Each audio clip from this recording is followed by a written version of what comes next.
Breaking news, Administrasyong Biden nag-iwan rin pala ng matinding sakit ng ulo para sa China. Kung saan ayon sa pinakabagong ulat ng CNBC, ang panukalang patakaran na sinimulan sa ilalim ng Administrasyong Biden na nagtapos sa isang ulat noong Enero ay nagpahiwatig na ang industriya ng paggawa ng mga barko ng China ay mayroong hindi patas na kalamangan at nagbibigay daan sa gobyerno ng US na magpataw ng matarik na singil sa mga barkong gawa ng China na dumarating sa mga daungan ng US. At ang mga panukalang patakaran na ito ay parehong sinang-ayunan ng Democrats at Republican sa ilalim ng pagsusulong ng bagong administrasyon na naglalayong dagdagan pa ang panukalang pagsingil sa mga barko ng China na dadaong sa mga pantalan ng US. Kaya naman isa na naman itong napakalaking problema para sa China dahil ang China ang itinuturing na may pinakamaraming pangalakal na barko sa buong mundo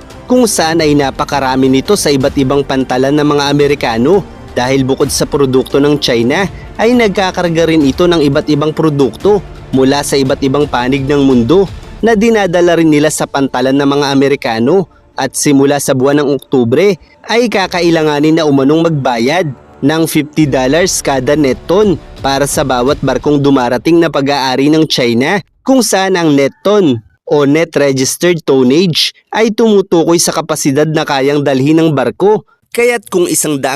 net tons ang kakayahan ng barko ay kakailanganin na nitong magbayad ng $5 million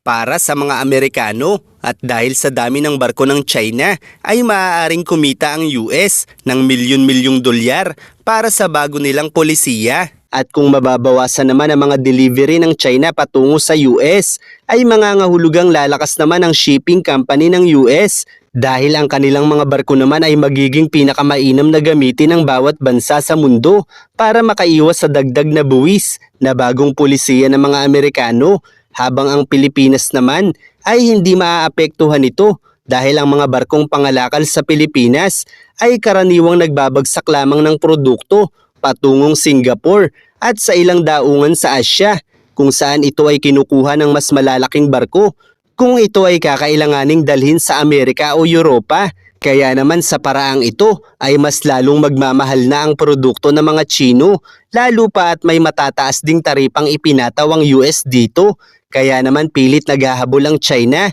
para ipatigil ang pagbebenta ng CK Hutchison ng nasa 43 ports na hawak nito sa 23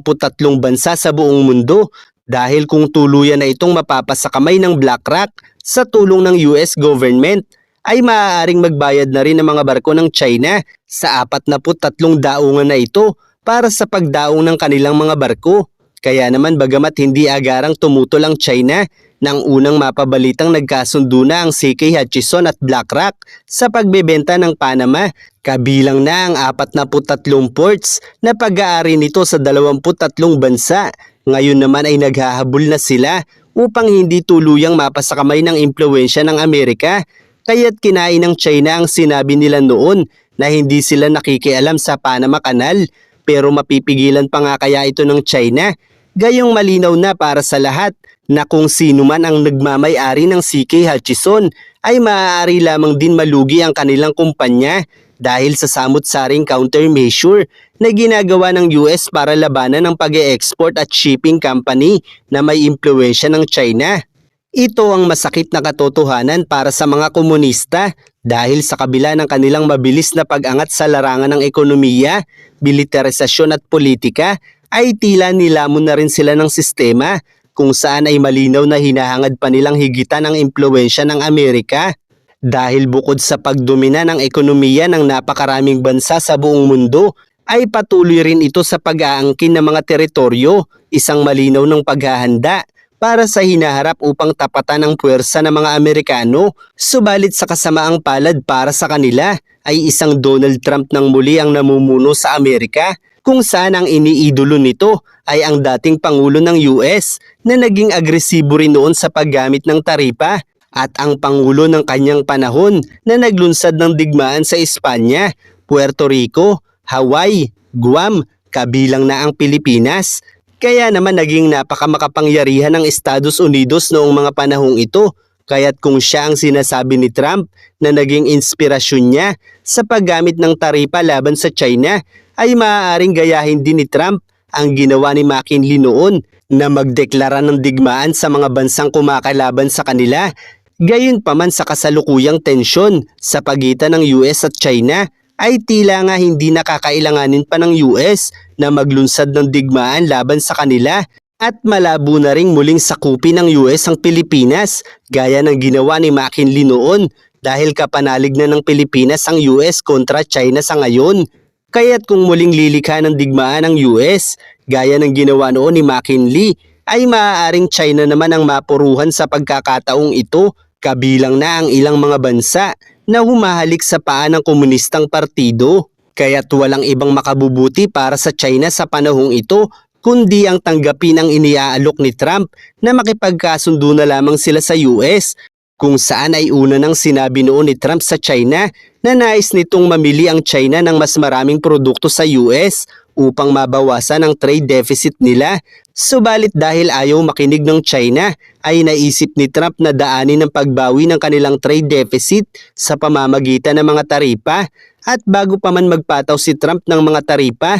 ay nagbanta na ito noon sa China na huwag silang gaganti dahil dadagdagan lamang ito ni Trump laban sa kanila, at kumpiyansa si Trump na mapapasuko nito ang China dahil ang kahit anong bansa sa mundo ay kinakailangan ng US dollar ng Amerika, dahil kung wala nito ang isang bansa ay mas kakaunting dayuhan lamang ang makikipagkalakalan sa kanila dahil ang mas maraming dayuhang negosyante sa buong mundo ay umaasa sa dolyar ng mga Amerikano dahil ito lamang halos ang perang tinatanggap ng halos lahat ng bansa sa buong mundo, kahit pa ang mga bansang miyembro ng BRICS nations. Dahil kung wala silang mga perang dolyar ay hindi sila makabibili ng produkto sa mas maraming bansa sa buong mundo.